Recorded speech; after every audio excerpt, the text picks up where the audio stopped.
Good morning, Jeremy. Now, who have you brought for us this morning?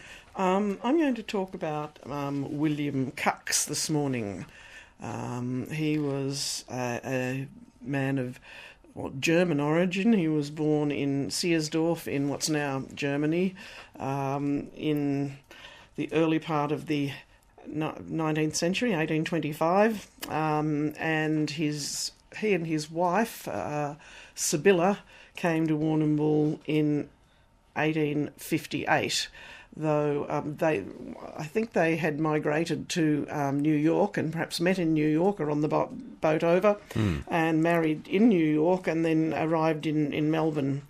And they came to Warrnambool pretty much straight away. He was employed by Kramon and Dixon as a tailor, so we assume that he had tailoring skills and that was his main occupation or trade. Right. However, like a lot of the early Warrnambool residents, he didn't. He became a jack of other trades. He left Warrnambool not long after he arrived for there were gold rushes on in Queensland at the time, and he left for Port Curtis, which is now Gladstone, but returned not long after that, obviously unsuccessful. And while he was away, it seems that his wife took in boarders, as a lot of people did in those days.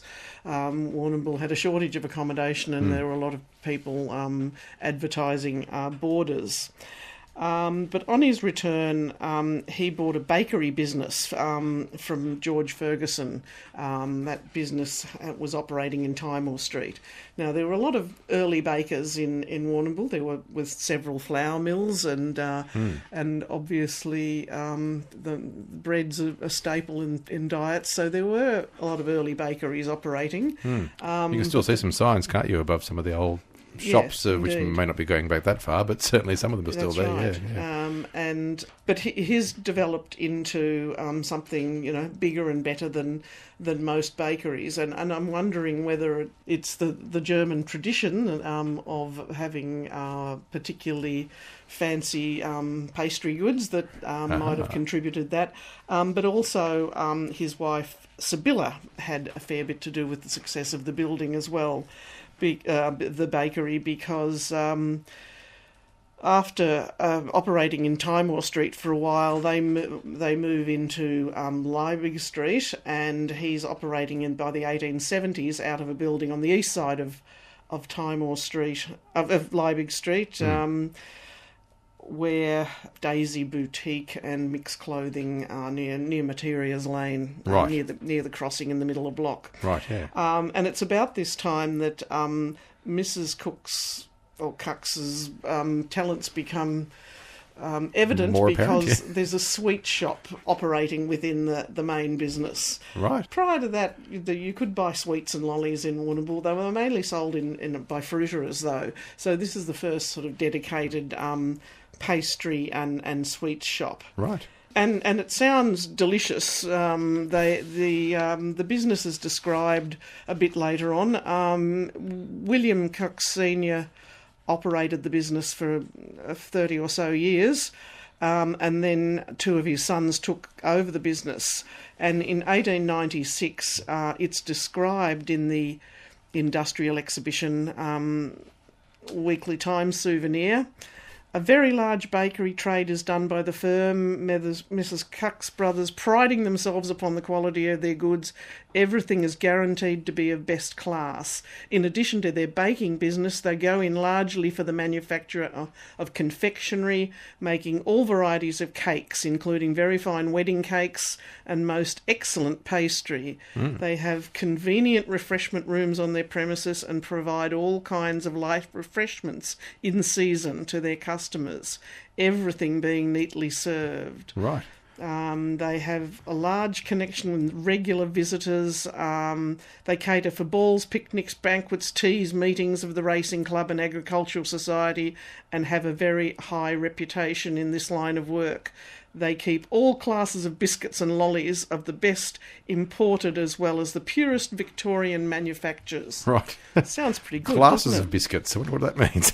I was going to just the pauper's biscuit or your fancy. Well, broken biscuits were obviously of a lower class.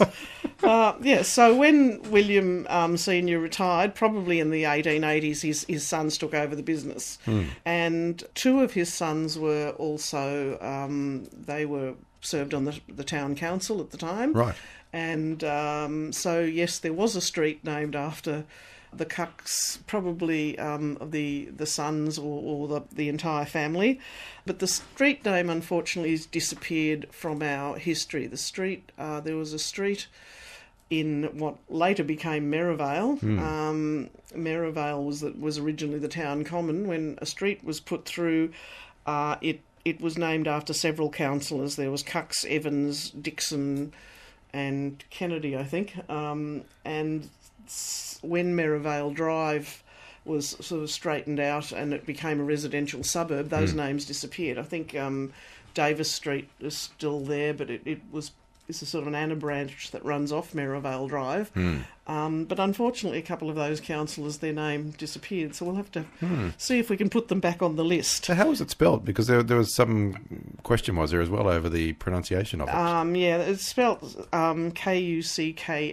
Right. So it probably originally had an umlaut and would have been spelt Kucks. Right, okay. But there are descendants from the family living in the area and in Melbourne, and they're strong on the fact that they've always pronounced it Kucks. Right, okay. And I thought I'd feature him today because recently at Flagstaff Hill they have opened a confectionery shop, which they named after Mrs. Kucks because she ran the confectionery side of the business. So they have searched our records and settled on her name, and they are now selling old-fashioned lollies, and they look delicious. So in an ideal world, she should really be on the Warrnambool Pioneer Board as well, probably. Well, she should, yes. And I think, as I say, I think she was possibly the one who had all the baking experience. Of his training was as a tailor. Yes. The building that they built for the bakery in Liebig Street is, as I say, still there, 140 to 146 Liebig Street on the east side of the traffic light pedestrian crossing in the main block of the middle of the main block of the street, and it now consists of 4 shops. So it was a fairly big store that he built. Yeah, I can imagine. It would have been fantastic, I would imagine. Look, Janet, thank you again very much. Then we'll have another story next week. Thank you, Jeremy.